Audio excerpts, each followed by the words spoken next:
Hello guys, welcome to kids anime. ये 11वां episode है काइजू नंबर 8 का।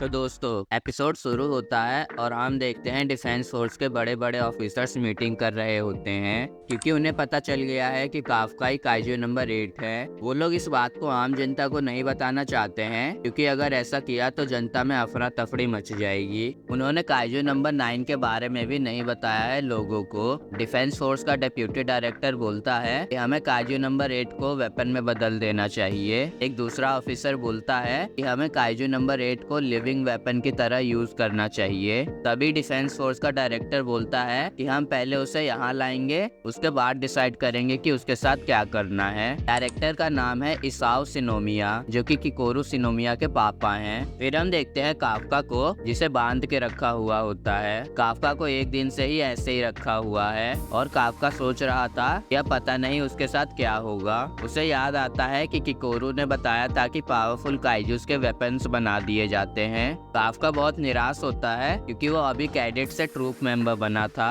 और पकड़ा गया। फिर मीना वहां आती है और बोलती है कि हम तुम्हें हेडक्वार्टर्स ट्रांसपोर्ट कर देंगे। काफका होसीना से सॉरी बोलता है, पर होसीना बोलता है कुछ मत बोलो और हमारे साथ शांति से चलो। काफका ऐसे ही करता है। काफका को लग रहा था कि अब सब उससे नफरत करेंगे, उसके दोस्त और मीना भी। जब वो गेट के बाहर जाता है, 3rd डिवीजन के मेंबर्स बाहर खड़े होते हैं। काफका जब ट्रांसपोर्ट वाली गाड़ी में चढ़ रहा होता है, तभी रेनो उसे बोलता है कि हम सबको आप पर विश्वास है और हमें यकीन है कि आप वापस आओगे। काफका थोड़ा हैरान होता है ये सुनकर, क्योंकि उसे लग रहा था कि रेनो भी उससे बहुत गुस्सा होगा। फिर मीना बोलती है कि रेनो को 50 पुशअप्स करने पड़ेंगे सबके सामने ऐसे बिहेव करने के लिए, और वो बोलती है कि यहाँ कोई कैमरास नहीं है। फिर मीना कंटिन्यू करती है कि जब काफका उन सबको बचाने के लिए खुद की जान को खतरे में डाला और अपना सीक्रेट सबके सामने रिवील कर दिया, तब मीना भी काफी शौक हुई थी काफका को काइजू में बदलता हुआ देख, और मीना भी ट्राई करेगी कि काफका को कुछ ना हो। वो काफका की मदद करेगी प्रूव करने में कि काफका ह्यूमन है, काइजू नहीं। मीना ये भी बोलती है कि 3rd डिवीजन में कोई भी तुम्हें अपना दुश्मन नहीं मानता। काफका को एरिया के मैरीटाइम बेस पर ट्रांसफर किया जा रहा है। काफका फिर मीना से पूछता है कि क्या वो अब भी ट्राई कर सकता है मीना के साथ खड़ा होकर लड़ने की, जो कि उसका सपना है। मीना बोलती है हाँ, मैं हमेशा तुम्हारा इंतजार करूंगी। काफका इमोशनल हो जाता है और रोने लगता है। काफका को ले जाया जा रहा होता है और सोसिरो बोलता है 3rd डिवीजन को सल्यूट करने के लिए। डेप्यूटी डायरेक्टर केजी बोलता है सोसिरो तुम ये क्या कर रहे हो। सोसिरो बोलता है मैं कैप्टन मीना को सल्यूट कर रहा हूँ। केजी बोलता है तुम्हें ऐसा ही करना चाहिए, क्योंकि तुम उस काइजू को सल्यूट नहीं कर सकते। काफका को एरिया के मैरीटाइम बेस पर पहुंचा दिया जाता है और उसे सील करके रखा जाता है। कुछ दिन बीत जाते हैं और हम देखते हैं काइजूस ने जो भी तबाही मचाई थी ताचिकावा बेस पर, उसे ठीक किया जा रहा था। 3rd डिवीजन के ऑफिसर्स भी बैठे हुए थे और काफी उदास भी थे।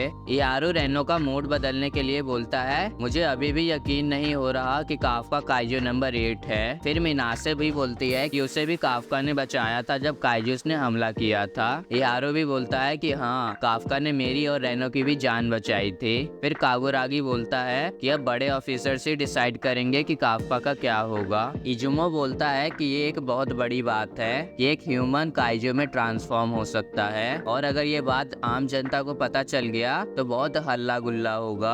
फिर हम देखते हैं मीना को, जो कि काफका की फाइल बना रही थी, जिसमें उसने जो उसने किया है उस सबको बचाने के लिए वो लिखा है। सोसिरो और इकारुगा भी कुछ काम कर रहे होते हैं और इकारुगा पूछता है सोसिरो से कि आपको क्या लगता है काफका के साथ क्या होगा। सोसिरो बोलता है कि उसे काफका वापस 3rd डिवीजन में चाहिए। नेक्स्ट हम देखते हैं कि कोरू डायरेक्टर इसाओ के ऑफिस में जाती है और डायरेक्टर से बोलती है कि काफका को मारा ना जाए। किकोरू ये भी बताती है कि काफका ने उसकी जान बचाई थी, पर डायरेक्टर कहते हैं क्या तुम यहाँ पर अपने फेलियर्स के बारे में बात करने आई हो। फिर इसाओ किकोरू को काफका का एक्सरे रिपोर्ट दिखाता है, जिसमें काफका का कोर दिख रहा था, और इसाओ बोलता है काफका अब ह्यूमन नहीं है, वो एक काइजू बन गया है और इन्हीं काइजूस ने तुम्हारी माँ को भी मारा था। किकोरू वहाँ से जाने लगती है और जाते जाते बोलती है कि मुझे काफ्का पे विश्वास है। फिर हम देखते हैं काफ्का के पास कुछ डॉक्टर्स आते हैं और काफ्का उनके साथ फ्रेंडली होने की कोशिश करता है, पर उसका कुछ ज्यादा फायदा नहीं होता। नेक्स्ट हम देखते हैं इजुमो, कागुरागी, इहारू और रेनो को कुछ टाइम के लिए दूसरे डिविजन्स में ट्रांसफर किया जा रहा है, क्योंकि जब काइजूस ने ताचिकावा बेस पर अटैक किया था उसकी वजह से 75% एरिया डैमेज हो चुका है और उनके पास जगह नहीं है कि वो नए ऑफिसर्स को वहां रख पाए। मीना बोलती है कि हम इस बार कुछ ज्यादा ही खतरनाक काइजूस से फाइट कर रहे हैं और हम तुम जैसे टैलेंटेड ऑफिसर्स को दूसरे डिविजन्स में भेज रहे हैं ताकि तुम सब अपनी स्किल्स को और अच्छा कर लो। इजुमो बोलता है क्या ये सब काइजू नंबर 8 की वजह से हो रहा है? मीना बोलती है क्या मतलब तुम्हारा? इजुमो बोलता है कि जो भी ऑफिसर्स काफ्का के क्लोज थे उनको अलग अलग करके उन पर नजर रखना। इहारू बोलता है अगर ये बात है तो मैं आपका ऑर्डर नहीं मानूंगा। मीना बोलती है ये अच्छी बात है कि तुम अपने दोस्त की चिंता करते हो, पर हम ये प्लान काफी टाइम से सोच रहे थे। काफ्का का इससे कुछ लेना देना नहीं है। वो सब डिसाइड नहीं कर पा रहे थे कि वो दूसरे डिविजन्स में जाए कि नहीं, पर रेनो बोलता है कि वो जाएगा। इजुमो और कागुरागी भी अपनी तरफ से कोशिश कर रहे थे काफ्का को बचाने की। नेक्स्ट हम देखते हैं डायरेक्टर इसाओ काफ्का के पास जाते हैं और किकोरू भी ये सब देख रही होती है। डायरेक्टर को देखकर काफ्का बोलता है कि वो काइजू नहीं ह्यूमन है और डायरेक्टर ऑर्डर देते हैं कि काफ्का को खोल दो।